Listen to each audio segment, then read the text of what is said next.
Hello friends, मेरा नाम है आस्तिक नारायण और आज हम देखने वाले हैं सेट्स का थर्ड लेक्चर। इस पिछले लेक्चर में हमने सबसेट्स के बारे में पढ़ा था, इंटरवल्स के बारे में पढ़ा था और कुछ टाइप के जो सेट्स होते हैं हमने उनके बारे में पढ़ा था। आज हम देखते हैं जो सेट्स का रिप्रेजेंटेशन होता है। हमने दो तरीके के पढ़े थे लेक्चर वन में। वो थे टेबुलर फॉर्म यानी रोस्टर फॉर्म और दूसरा था सेट बिल्डर फॉर्म। हम जो सेट्स होते हैं उन्हें एक और तरीके से रिप्रेजेंट कर देते हैं जिसे हम बोलते हैं वेन डायग्राम्स। तो आज के लेक्चर में हम वेन डायग्राम्स को समझने वाले हैं और कुछ ऑपरेशन जो सेट के ऊपर हम ऑपरेट कर सकते हैं उनके बारे में डिस्कस करने वाले हैं। तो आज कुछ हम वेन डायग्राम्स पढ़ने वाले हैं, फिर ऑपरेशंस पढ़ने वाले हैं। तो ये हमारा आज एम होगा। तो चलिए शुरू करते हैं।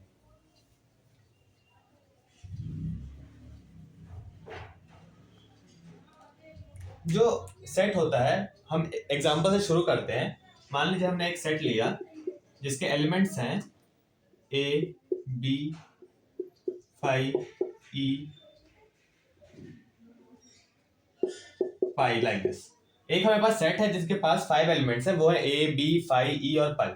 अब मान लीजिए मुझे इसे रिप्रेजेंट करना हो तो मैं इसे एक और तरीके से रिप्रेजेंट कर सकता हूँ। किसी भी टाइप का एक मैंने ऐसा क्लोज्ड फिगर बनाया। ये फिगर जो है ये क्लोज होना चाहिए और इनके ऊपर मैंने ये नेम्स लिखने शुरू कर दिए। एक ए है, एक बी है, एक मेरे पास एलिमेंट 5 था, एक ये ई है, एक पाई।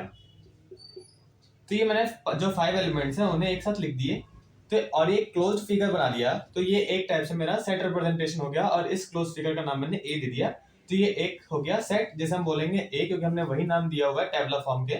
और जब हमने इसे क्लोज्ड फिगर में लिख दिया तो हम इसी को बोलते हैं वेन डायग्राम्स। एक मैथमेटिशियन थे जिनका नाम के सरनेम में वेन आ रहा था, उन्होंने ऐसे रिप्रेजेंट करने को बताया तो इसलिए हम इसे वेन के नाम से बोल देते हैं, वेन डायग्राम्स।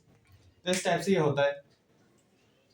ये एक सेट है। कई बार हमें 2-3 सेट मिल जाते हैं, वो भी देखते हैं।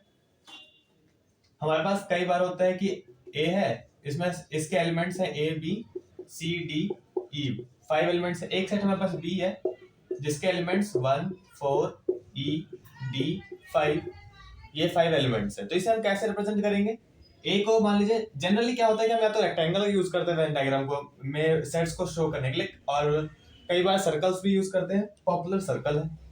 तो एक वेक्टर हम बना लेते हैं, इसको नेम दे देते हैं ए और इसके एलिमेंट्स लिखना शुरू करते हैं ए बी सी डी ई। ये हो गया हमारे पास एलिमेंट्स। अब ऐसे सेट बी देख लेते हैं। सेट बी में कौन कौन से एलिमेंट्स है? 1 4 ई डी 5। ई और डी ए सेट में भी है जो हमें दिख रहा है और वही एलिमेंट बी में भी है। तो हम इसको कैसे ड्रॉ करने वाले हैं? हम इसको ये वाला पार्ट जो है कॉमन ले लेंगे, इस टाइप से ड्रॉ करेंगे। अब बी सेट में ई डी तो ऑलरेडी आ चुका है, इसको नेम भी कर देते हैं। ये बी सेट है, इसमें ई डी के अलावा कौन कौन से 1 है 4 है 5 है, तो उसे लिख देते हैं 1 4 5। तो ये हो गया हमारा सेट ए सेट बी को एक साथ रिप्रेजेंट करना। अब एक होता है कि मान लीजिए हमें किसी भी चीज में कोई क्वेश्चन दिया था या फिर हमें कोई भी एक सिचुएशन ऑब्जर्व करना था, मैनिपुलेट या कुछ भी करना था। तो हमारे पास एक सेट ये दिया जिसमें 5 एलिमेंट्स ये हैं, एक सेट बी दिया जिसके 5 एलिमेंट्स ये हैं। हमें इन दोनों को अंडर कंसिडरेशन लेना था। तो हम कई बार मतलब सेट्स में जब भी हम डील करते हैं सेट थ्योरी में, तो हमेशा हमें एक ऐसी सेट की रिक्वायर्ड होती है जिनका जो भी हमें गिवन सेट है वो उनका सबसेट हो। तो उसे हम बोलते हैं यूनिवर्सल सेट। और उसमें जो कम से कम ये सारे एलिमेंट्स उसमें प्रेजेंट होने चाहिए। उससे ज्यादा होंगे बट कम से कम ये सारे एलिमेंट्स प्रेजेंट होने चाहिए। तो जो हमारा सबसे छोटा स्मॉलेस्ट और शॉर्टेस्ट जो हमारा यूनिवर्सल सेट होगा उनमें कौन कौन से एलिमेंट्स आएंगे? A B C D E. मैं एज इट इज उसे लिख दूंगा जो सेट ए में है, ए बी सी डी ई। फिर 1 है, वो 1 ए में नहीं था तो 1 लिखेंगे। फिर हम 4 लिखेंगे। फिर ई है, ई ऑलरेडी हम लिख चुके हैं। फिर डी है, डी में हम ऑलरेडी लिख चुके हैं। फिर 5 नहीं है तो हम ये 5 भी लिख देंगे। और ये सेट हमारा यूनिवर्सल सेट कंप्लीट हो गया। और यूनिवर्सल सेट हम किस तरीके से डिफाइन करते हैं? जिसमें जो भी हमारा सेट अंडर कंसिडरेशन है वो सारे सेट उस सेट के सबसेट होने चाहिए। हम वैसे सेट को यूनिवर्सल सेट बोलते हैं। वेन डायग्राम में कैसे उसे रिप्रेजेंट करते हैं? वेन डायग्राम में रिप्रेजेंट करने के लिए हम इसको एक पूरे को एक बड़े से रेक्टेंगल के अंदर एनक्लोज कर देते हैं और इस रेक्टेंगल को हम यूनिवर्सल सेट बोलते हैं। एक चीज ध्यान रहे, ये जो है ये स्मॉलेस्ट लिख देता हूं, स्मॉलेस्ट यूनिवर्सल सेट है। मतलब अगर कोई ये कहता है कि हमारे पास एक सेट है U जिसमें एलिमेंट्स हैं A B C D E 1 2 4 pi 5 like that. हमारे पास एक सेट U इस टाइप से है, इसमें 5 भी है। ओके, तो इस टाइप से हमारे पास सेट दिया हुआ है। तो यह जो एलिमेंट्स है ABCD, हमारे पास ये पांचों एलिमेंट यहाँ पे दिख रहे हैं। यहाँ पे एक्स्ट्रा 1 4 5 है, 1 4 5 भी दिख रहा है, बट कुछ एक्स्ट्रा एलिमेंट्स जैसे 2 पाई 5। तो उससे क्या फर्क पड़ता है, जो हमारा सेट A और सेट B है इसका सबसेट तो अभी भी है। इसका मतलब ये सेट भी आपका एक यूनिवर्सल सेट ही है इस सिचुएशन में। तो यूनिवर्सल सेट कई तरीके के हो सकते हैं, बस कंडीशन ये है कि जो भी हमारे पास कंसिडरेशन में सेट है वो उनके सबसेट होने चाहिए। तो यूनिवर्सल सेट की जो किसी भी एक सेट के लिए यूनिक नहीं होता, उसे आप कैसी मर्जी भी डिफाइन कर सकते हैं। ये होता है यूनिवर्सल सेट्स। तो ये दोनों चीज क्लियर हो गई है। अब हम ऑपरेशन ऑन सेट्स पे कंटिन्यू कर सकते हैं।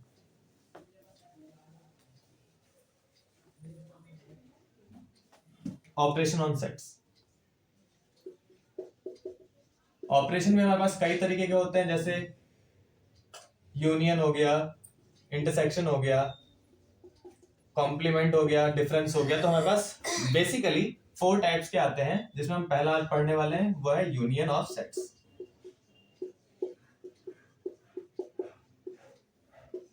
जो फर्स्ट है वो है यूनियन, और इसे हम रिप्रेजेंट करते हैं यू टाइप के सिंबल से। ये हो गया इसका रिप्रेजेंटेशन। यूनियन ऑफ सेट्स को हम इस टाइप के सिंबल से रिप्रेजेंट करते हैं, या फिर इसका सिंबल ये है। अब इसको हम अंडरस्टैंड करने के लिए एक एग्जांपल लेते हैं, उसका ज्यादा क्लियर होगा। अगर मैं एक सेट A डिफाइन करता हूं इस तरीके से 1 2 5 7, एक सेट B डिफाइन करता हूं जिसके एलिमेंट्स जो है X A B है। अब मुझे ये बताना है कि A यूनियन B क्या है, वो सेट A यूनियन B क्या है, हमें ये बताना है। तो हम ये कैसे बताएंगे? तो A यूनियन B है, इस यूनियन का जो मतलब होता है वो इंग्लिश वाले और से आता है, और हिंदी में हम इसे बोलते हैं या। जो इंग्लिश में और होता है वो हिंदी में या होता है। तो जो ये यूनियन ऑफ सेट्स है उसका जो मीनिंग आता है, अगर मैं उसे इंग्लिश में चेक करूं तो और होता है। तो A और B या फिर A यूनियन B, A और B या A यूनियन B मतलब जो भी हमारे पास इस सेट में एलिमेंट्स आने वाले हैं वो दोनों में से किसी भी सेट में बिलोंग करते हैं, या फिर क्या कहे कि जो भी सेट A में एलिमेंट्स हैं और जो भी सेट B में एलिमेंट्स हैं वो सारे इस सेट में रिफ्लेक्ट होने चाहिए, दिखने चाहिए। तो सेट A से शुरू करते हैं। 1 यहाँ पर है तो 1 लिखना होगा, फिर 2 लिखना होगा, फिर 5 लिखना होगा, फिर 5 के बाद 7 आता है। अब क्योंकि A के एलिमेंट्स तो ओवर हो गए, अब B के एलिमेंट्स लिखना शुरू करेंगे। तो कौन कौन से? X है, X लिखेंगे, देन A है, A लिखेंगे, देन B है, B लिखेंगे। तो ये हो गया आपका A यूनियन B। अब इसे ही अगर वेन डायग्राम से रिप्रेजेंट करना हो तो कैसे करेंगे? हम पहले इनके वेन डायग्राम्स बना लेते हैं। A अगर मैं बनाऊं उसका वेन डायग्राम तो कैसा बनेगा? ये हमारे पास सेट A है, इसमें एलिमेंट्स कौन कौन से हैं? 1 है, 2 है, 5 है, 7 है। हमारे पास एक और सेट है जो B है, इसमें इन दोनों में कोई भी क्या कॉमन एलिमेंट आपको दिख रहा है? तो ऑब्वियसली नहीं दिख रहा है, इसमें 1 to 5 इसमें X से भी है, मतलब दोनों में कोई भी कॉमन नहीं है। तो ऐसा कोई सेट जिसमें कोई भी एलिमेंट कॉमन नहीं होता हम उन्हें डिसजॉइंट सेट्स बोलते हैं, और वेन डायग्राम में उन्हें हम बिल्कुल अलग बनाते हैं। तो ये B हो गया। B में आपका कौन कौन सा एलिमेंट है? X है, A है और B है, ये 3 एलिमेंट है। अब आपको A यूनियन B को बताना है कि अगर मेरे पास ऐसा वेन डायग्राम है जिसे एक यूनिवर्सल सेट में मान लीजिए हमने एनक्लोज कर लिया, तो A यूनियन B कहाँ, मतलब कौन सा रीजन है? तो A यूनियन B में हम सेट A को पूरा शेड कर लेंगे और B को भी पूरा शेड कर लेंगे। जो आपका शेडेड रीजन है वो आपका A यूनियन B को रिप्रेजेंट करता है। ओके, तो इस टाइप से आप वेन डायग्राम से, अगर आपके पास 2 डिसजॉइंट सेट्स हैं तो आपको बिल्कुल ऐसे अलग अलग दिखाई देंगे, बट इसमें कुछ और भी केसेस होंगे जब आपका कुछ एलिमेंट्स कॉमन आया करेंगे, तो उसको भी देखते हैं।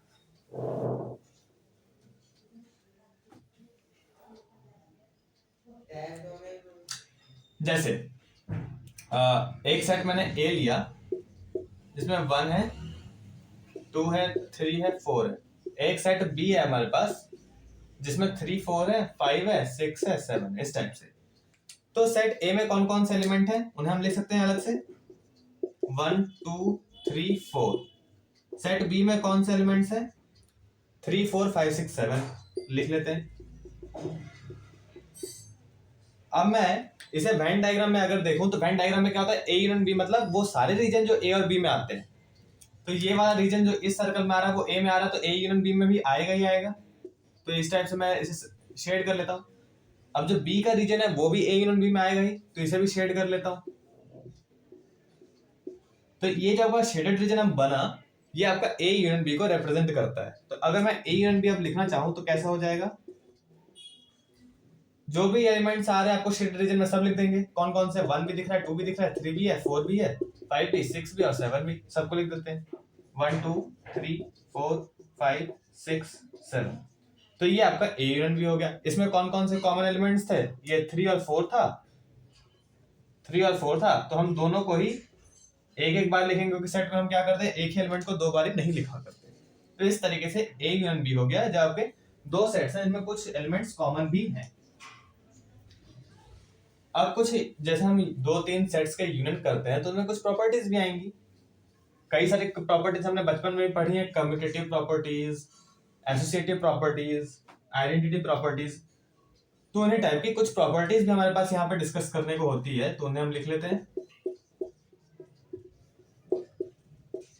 पहली प्रॉपर्टी क्या लिखेंगे हम, अगर ए को हमने ए से यूनियन किया तो क्या मिलेगा, क्योंकि ए ही सेट है उसी साथ यूनियन कर रहे हैं तो आपको ए मिल जाएगा। हम इसे डायग्राम से देख सकते हैं, एक सेट आपके पास ए है और यही तो आपका दूसरा सेट भी गिवन है ए, तो जब आप इसको शेड करोगे तो ये भी आपको ए ही सेट द्वारा मिलेगा। तो ये वाला हो गया आपके पास सेट ए। सेकेंड प्रॉपर्टी क्या है, ए यूनियन बी आपका बी यूनियन ए के इक्वल है, इसे हम बोलते हैं कम्यूटेटिव प्रॉपर्टी। कम्यूटेटिव इसलिए क्योंकि आप बी और ए को कहीं भी लिखो उससे कोई फर्क नहीं पड़ता, इक्वल होगा। इसे हम बोलते हैं कम्यूटेटिव प्रॉपर्टी, राइट।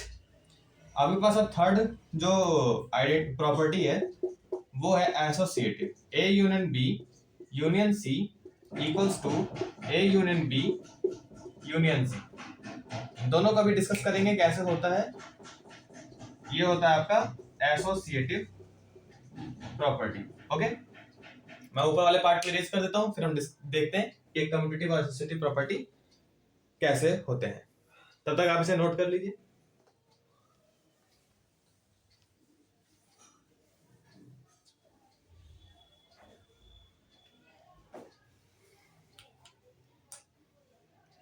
ओके, अब अगर इसमें मैं देखूं वेन डायग्राम से समझते हैं, सबसे आसान तरीका वेन डायग्राम से समझना है। तो एक अगर मैं सेट ए बनाता हूं, ये एक सेट ये है और एक सेट मैंने मान लो डिसजॉइंट नहीं है मान लिया, और एक सेट बी ये बनाया। ए यूनियन बी का आपका कौन सा रीजन होगा, ए यूनियन बी ऑब्वियसली आपका ये वाला पूरा रीजन होगा। और अगर मैं यही कहूं कि आप बी यूनियन ए का रीजन बनाएंगे तो बी यूनियन ए का रीजन क्या बनेगा, आप फिर से इसी रीजन को सिलेक्ट करने वाले ना कि जो भी रीजन बी सेट और ए सेट कवर करता है वो ए यूनियन बी या बी यूनियन ए। तो एक ही बात हो रहा है, ये डायग्राम से बिल्कुल क्लियर है, इसमें तो बहुत ज्यादा कुछ समझाने की जरूरत भी नहीं पड़ेगी। तो कम्यूटेटिव प्रॉपर्टी आई होप कि आपको क्लियर हो गया होगा। अब आगे बढ़ते हैं, A union B union C और A union B union C को देखते हैं ये कैसे होगा।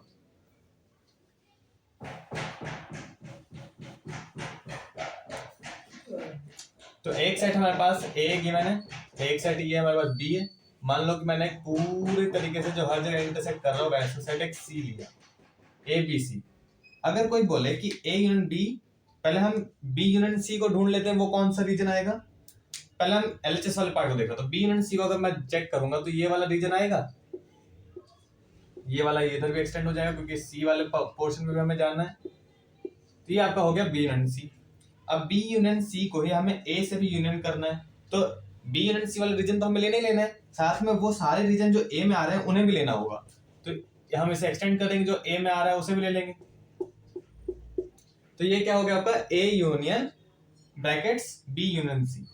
और अगर आप यही मुझे कोई बोले कि आप ए यूनियन बी का पहले यूनियन लो उसके बाद सी के साथ उसका यूनियन, तो उसे मैं ब्लू स्केच से मैं मार्क करने वाला हूं। मैंने पहले इसको ब्लैक स्केच से किया हुआ है, अब मैं ब्लू स्केच से करूंगा। तो ए यूनियन बी का कौन सा रीजन आएगा, आपका सेट ए ये है और बी ये है। तो अगर मैं इसको इस टाइप से लाइन से रिप्रेजेंट करूं तो ए यूनियन बी कौन सा रीजन बन रहा है, ये वाला बन रहा है जिसमें स्क्वायर स्क्वायर से बन जा रहे हैं। तो ए यूनियन बी वो रीजन हो गया। अब उसे हम यूनियन करने वाले हैं सी के साथ। तो सी का रीजन कौन सा बचा हुआ है जो हम लेने वाले हैं? अगर सी में कोई रीजन बचा हो तो सी में ये वाला रीजन जो नीचे वाला है वो बचा हुआ है, तो उसे भी हम पूरा कवर कर लेते हैं।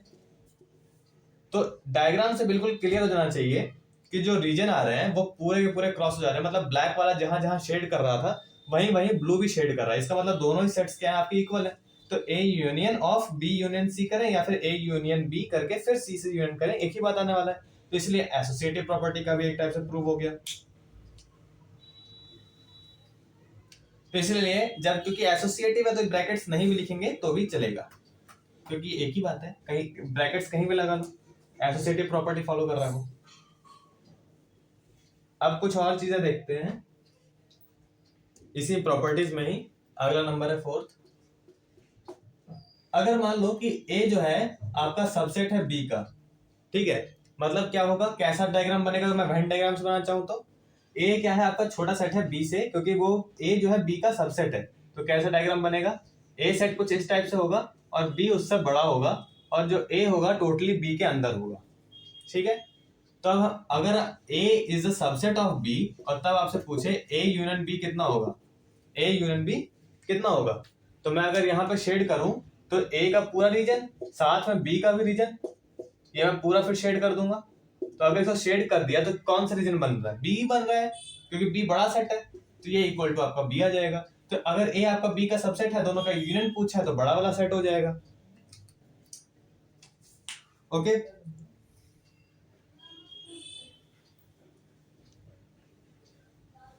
ये थी हमारी 4th प्रॉपर्टी। अब 5th प्रॉपर्टी भी देख लेते हैं। 5th प्रॉपर्टी ये कहता है कि मान लीजिए आपके पास एक सी सेट है, वो ए का सबसेट है, ए का सबसेट है। तो हम इससे इंप्लाई कर सकते हैं कि सी, और एक और हमारे पास सेट बी है मान लेते हैं, तो इससे हम इंप्लाई कर सकते हैं कि C will be the subset of A union B, क्योंकि जो भी चीजें ए में थी, जो सॉरी सी में थी, वो सारी चीजें ए में थी। जो भी चीजें ए में प्रेजेंट थी वो ए यूनियन बी में भी प्रेजेंट है। तो इसे हम कह सकते हैं कि C will be the subset of A union B. तो ये एक प्रॉपर्टी रहती है। एक 6th हमारे पास प्रॉपर्टी है। 6th प्रॉपर्टी बहुत ही सिंपल सा है। हमारा जो एक फाई होता है, यानी कि नल सेट को जब भी हम किसी भी सेट के साथ यूनियन करते हैं, तो जिस सेट के साथ यूनियन करते हैं वही सेट बच जाता है, क्योंकि फाई में तो कुछ है ही नहीं, वो तो नल सेट है। इसमें जो अगर मैं n ऑफ फाई कैलकुलेट करूं तो 0 आता है, इसमें कोई भी एलिमेंट्स होते नहीं। अगर मैं उसे यूनियन कर रहा हूं तो किसी भी सेट को यूनियन करने पे क्या फर्क पड़ेगा? कोई फर्क नहीं पड़ेगा। तो इस तरीके से यूनियन का जो भी हमारे पास बेसिक इंपॉर्टेंस वाले जो भी प्रॉपर्टीज होते हैं वो वाले हमने डिस्कस कर लिए हैं। अब कुछ टर्मिनोलॉजी या फिर ये कहा जाए कि जो भी वर्ड्स के साथ यूनियन वाला जो टर्म है वो प्ले करता है, तो उसके रोल्स को हम देखते हैं।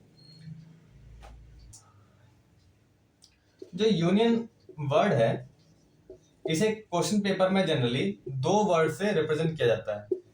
मतलब बोल सकते हैं या तो और होगा या फिर एटलीस्ट। 2 वर्ड है, एक है एटलीस्ट और एक है और। अब यूनियन इन दोनों वर्ड से कैसे लिंक है इसे जानना भी जरूरी है। तो जैसे आपसे ये कह दिया जाए कि एक सेट ये है और एक सेट बी ये है, कुछ भी हो सकता है, अंदर लिख देते हैं ए बी सी। सिंपल से सेट्स लेता हूं ताकि समझने में आसानी हो। ए बी लिया, अब कोई आपसे ये कहे कि मुझे ए यूनियन बी बताओ क्या है, ए यूनियन बी बताओ क्या है, तो कैसे समझाएंगे? वर्ड्स के फॉर्म में। ए यूनियन बी मतलब ए और बी, या तो जो मैं यहाँ पे एलिमेंट लिखने वाला हूँ या तो वो ए में हो या तो वो बी में हो। Either it is present in A और it is present in B. Okay, तो ए जो है वो ए में प्रेजेंट है, हमारा काम हो गया। बी जो है वो ए में प्रेजेंट है, ये भी काम हो गया। उसी तरीके से सी भी। अब 1 की बात की जाए तो 1 ए में तो प्रेजेंट नहीं है बट बी में है, और हमने क्या बोला था, यूनियन का मतलब होता है इंग्लिश वाला और, किसी में भी हो सकता है आइदर। तो 1 बी में है तो इसे लिख सकते हैं, सिमिलरली 2 के साथ, सिमिलरली 3 के साथ, ठीक है। अब इसे, ये तो हो गया और वाली स्टोरी। अब एटलीस्ट कैसे समझेंगे? एटलीस्ट से हम इसे, अगर मैं एटलीस्ट लिख दूं तो इसमें एटलीस्ट का मतलब ये होता है कि at least the elements are present in A, either in A और बी। तो इस टाइप से होता है कि या तो इसमें प्रेजेंट हो या फिर इसमें प्रेजेंट हो। तो वो भी अगर मैं करूंगा तो भी मैं यहीं पहुंचने वाला हूं, क्योंकि एटलीस्ट या और दोनों वर्ड मीनिंग बिल्कुल सिमिलर है और मैथमेटिकली देखा जाए तो सेम है, यूनियन ही होता है। तो ये यूनियन का जो है वर्ड्स का रोल है कि यूनियन को हम कैसे वर्ड्स के थ्रू समझे। अब एक और ऑपरेशन है जिसे हम बोलते हैं इंटरसेक्शन। तो इंटरसेक्शन देख लेते हैं कैसे होता है।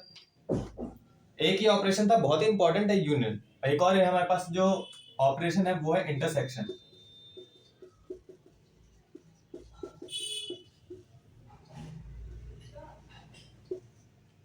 ये हमारे पास सेकंड है। ओके, इंटरसेक्शन का जो सिंबल है वो यूनियन का जस्ट फ्लिप कर देंगे ना अगर इस टाइप से, तो वो इंटरसेक्शन का सिंबल बन जाता है।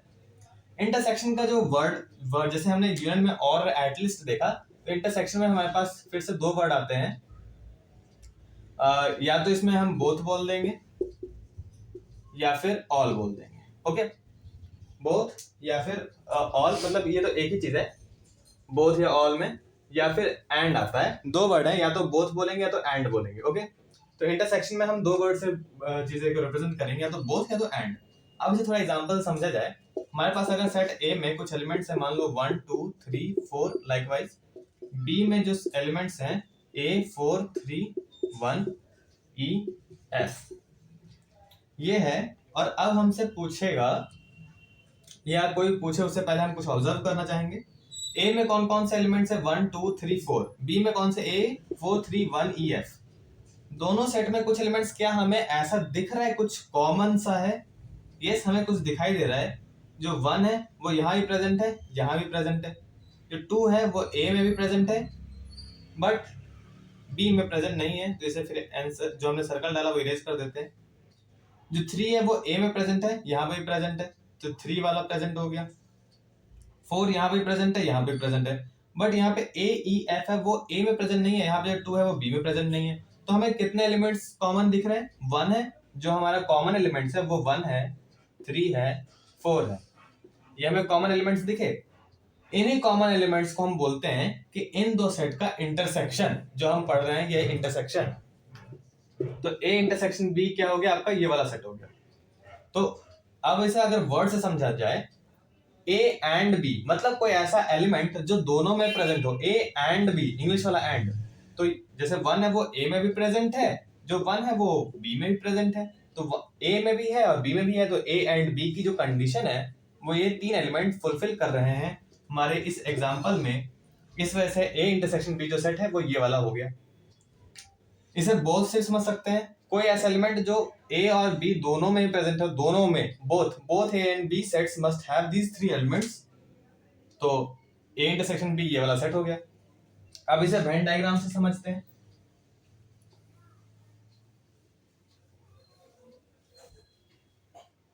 वेन डायग्राम मान लो एक हमारे पास सेट A ये है और एक सेट हमारे पास B ये है। तो A यूनियन B जब हम करते थे हम पूरे को शेड कर देते थे, या तो A में या B में पूरे को शेड कर दिया करते थे। पर इंटरसेक्शन में ऐसा नहीं है। इंटरसेक्शन का मतलब है A में भी और B में भी। तो ऐसा तीन रीजन हमें दिख रहा है, स्पेस में डिस्ट्रीब्यूटेड है, जहां A और B सेट है। एक ये जो सिर्फ A में है, एक ये जो सिर्फ B में है, और एक ये जो A में भी है और B में भी है। तो जो A में भी है और B में भी है मतलब बोथ दोनों में, तो वो इंटरसेक्शन का केस आ गया। तो ये वाला जो है वो इंटरसेक्शन को रिप्रेजेंट करता है, ये A इंटरसेक्शन B हो गया।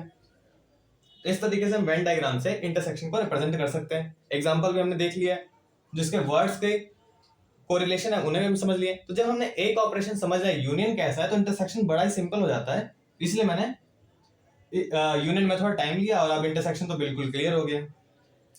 अब इंटरसेक्शन की भी कुछ प्रॉपर्टीज देखेंगे।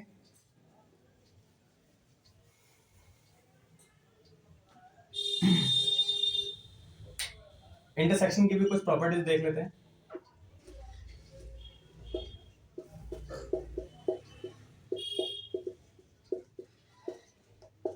पहली प्रॉपर्टी बहुत ही सिंपल सा है कि जब आप किसी एक सेट का इंटरसेक्शन उसी सेट के साथ लेते हैं तो आपको सेम सेट मिलता है। सेकंड प्रॉपर्टी क्या हो जाएगी? ये तो बिल्कुल क्लियर है कि इसमें जो भी एलिमेंट्स हैं वो इसमें भी हैं, तो दोनों का कॉमन ये मिल जाएगा। अगर मैं A का इंटरसेक्शन B के साथ लेता हूँ और B का इंटरसेक्शन A के साथ लेता हूँ, तो ऑब्वियसली हमें सेम ही रीजन मिलने वाला है, तो इसलिए इक्वल हो गया। इसी टाइप से अगर मैं A intersection B intersection C लूं, या फिर A इंटरसेक्शन B का इंटरसेक्शन सी के साथ लूं, एक ही बात होने वाला है, क्योंकि या तो आप बी इंटरसेक्शन सी फिर उसके साथ ए का इंटरसेक्शन ले लो, या फिर ए का बी के साथ इंटरसेक्शन फिर उसका सी के साथ इंटरसेक्शन ले सकते हैं। तो ये वाला प्रॉपर्टी आई होप क्लियर है। तो ये 3 प्रॉपर्टी थी ये वाली। अब कुछ थोड़े से और देखते हैं।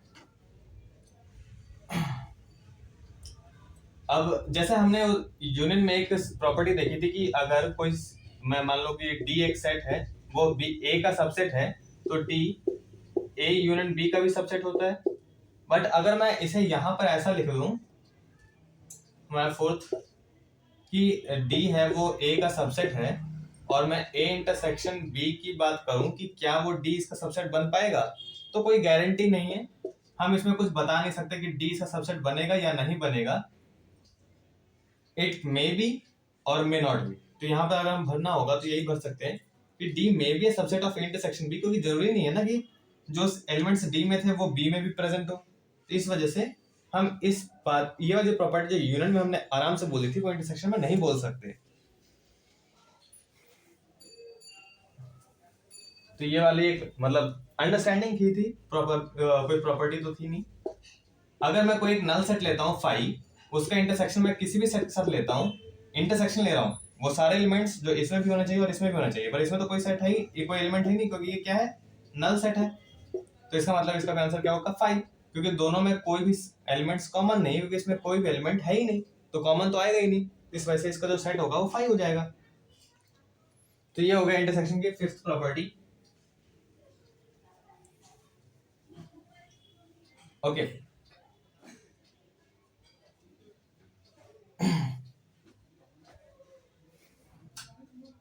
हाँ, तो इंटरसेक्शन हो गया हमारे पास, यूनियन भी हो गया। अब एक और चीज, मैंने डिसजॉइंट सेट्स के बारे में बात की थी। जैसे हमारे पास सेट एक ए सेट है, एक ये बी सेट है, इन दोनों के बीच में क्या आपको कोई भी कॉमन एलिमेंट दिख रहा है, नहीं दिख रहा ना। तो अगर मैं इस टाइप से लिखूं कि इन दोनों सेट में कोई भी कॉमन एलिमेंट नहीं है, मैथमेटिकली रिप्रेजेंट करना चाहता हूं, तो कैसे लिखेंगे, ए इंटरसेक्शन बी, क्योंकि अब ए इंटरसेक्शन बी खाली है, कुछ भी नहीं है, तो खाली को हम कैसे लिखते थे, 5 से लिखते थे। तो ये रिप्रेजेंटेशन हो गया कि ए और जो बी है वो क्या है, डिसजॉइंट सेट्स हैं।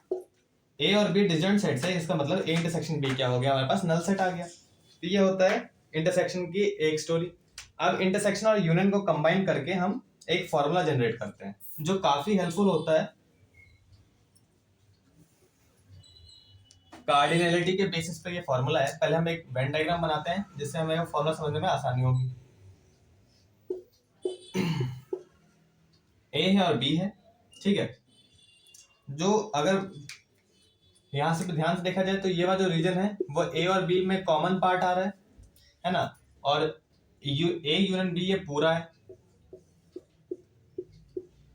ये वाला जो रीजन है वो ए यूनियन बी का पूरा है, जो बोल्ड वाली लाइन है वो इंटरसेक्शन बी का है। तो अगर मैं ए यूनियन बी के काउंट करूं, ए यूनियन बी में कितने एलिमेंट्स होंगे, तो ए यूनियन बी में कितने एलिमेंट्स होंगे, नंबर ऑफ एलिमेंट्स इन ए वाले एलिमेंट्स को काउंट कर लेता हूं और बी वाले एलिमेंट्स को भी काउंट कर लेता हूं। तो क्या number of elements in A union B number of elements in A plus number of elements in B होगा? कैसे हो सकता है? हमने तो फिर इस वाले रीजन को 2 बार काउंट कर लिया ना, एक बार ए में भी काउंट कर लिया यहाँ पर, फिर एक बार हमने बी में भी काउंट कर लिया, दोबारा 2 बार काउंट कर लिया, इसका मतलब एक बार हमें घटाना होगा, तो एक बार हम ये घटा लेते हैं। तो ये हो गया हमारे पास ये फॉर्मूला, ये हो गया हमारे पास 2 सेट के लिए। 2 सेट के लिए क्या हो गया, नंबर ऑफ एलिमेंट्स और members in a set A union B equals to number of elements in A plus number of elements in B minus number of elements in A intersection B. अगर ऐसे हमें 3 set के लिए किया जाए तो कैसे करेंगे? 3 सेट के लिए ऐसी स्टोरी होती है, बस उसे एक्सटेंड कर लेते हैं। आप इसे घर पर पे 3 ऐसे वेन डायग्राम बना करके फिर एक बार प्लस माइनस करके चेक कर सकते हैं। मैं उसे एक बार यहाँ पे लिख देता हूँ, क्लैरिटी आ जानी चाहिए। Number of elements in A union B union C equals to number of elements in A, number of elements in B, number of elements in C minus number of elements in A intersection B minus number of elements in B intersection C minus number of elements in A intersection C plus number of elements in A intersection B intersection C. तो ये हो गया हमारे पास number of elements in A union B union C. ये हो गया हमारे पास 3 सेट के फॉर्मूले। तो इसके बेस पे काफी सारे क्वेश्चंस बन जाते हैं। तो आज के लेक्चर में हमने क्या चीजें पढ़ ली? पहले हमने पढ़ लिया यूनिवर्सल सेट क्या होता है, सेट्स को वेन डायग्राम्स में कैसे रिप्रेजेंट करते हैं। उसके बाद हमने सेट्स के ऊपर कुछ ऑपरेशंस देखे। पहला था यूनियन। यूनियन में हमने काफी सारी प्रॉपर्टीज देखी हैं, तो काफी बेसिक सी प्रॉपर्टीज है, काफी इंपॉर्टेंट है। सेकंड हमने देखा फिर इंटरसेक्शन कैसे होता है, उनकी प्रॉपर्टीज देखी। फिर हमने एक ये फॉर्मूला पढ़ा जो हमें कार्डिनैलिटी बताता है, A union B, A intersection B और ए और बी की कार्डिनैलिटी का रिलेशन है। ऐसे ही 3 सेट में भी कर सकते हैं, मल्टीपल सेट्स में भी होता है। पर मल्टीपल सेट्स क्या होता है, वो एक दूसरे थ्योरम से आता है, वो हम परम्यूटेशन कॉम्बिनेशन में पढ़ेंगे, तब ज्यादा क्लियर हो जाएगा। तो इसके बेसिस पे काफी सारे क्वेश्चंस होते हैं। कुछ क्वेश्चंस हमें जेईई मेन में पूछे जाते हैं, तो काफी इंपॉर्टेंट सा फॉर्मूला है ये। इसके ऊपर जो क्वेश्चंस होंगे हम अगले लेक्चर में डिस्कस करेंगे। तो आज के लिए बस इतना ही। Thanks for watching.